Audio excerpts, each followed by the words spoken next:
मी कोल्हापूरची अन्नपूर्णा. आजचा पदार्थ हा पारंपरिक महाराष्ट्रीयन पदार्थामध्ये मोडतो.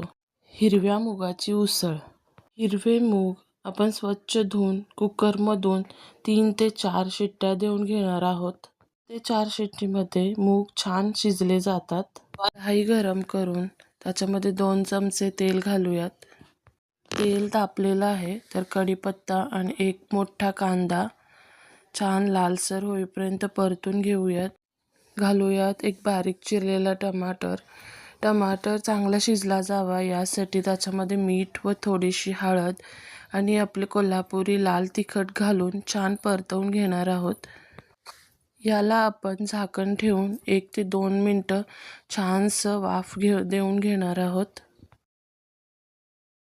बघू शकता आपला मसाला छानसा तेल सोडलेला आहे. आता याच्यामध्ये आपण घालूयात आपली उकडलेली मूग छान कांदा टमाटोच्या चटणीमध्ये परतून घ्यायचा आहे व परत बारीक गॅस करून 1 ते 2 मिनटं छान वाफ देऊन घ्यायची आहे. कोल्हापूर साईडला एक पद्धत आहे, कोणताही सण असो किंवा कार्यक्रम असो त्याची सुरुवात ही दुर्डी नेण्याने होते. दुर्डीमधील एक महत्त्वाचा पदार्थ म्हणजे ही मुगाची उसळी आहे की नाही करायला एकदम सोपी आणि खूप कमी साहित्यामध्ये एकदम चविष्ट अशी भाजी बनवून तयार होते.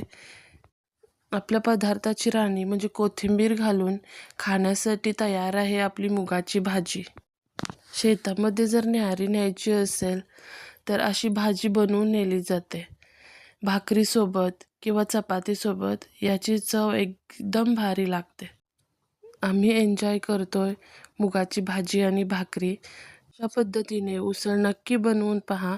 रेसिपी आवडली असेल तर कोल्हापूरची अन्नपूर्णा चॅनेलला नक्की लाईक, शेअर आणि सबस्क्राईब करा.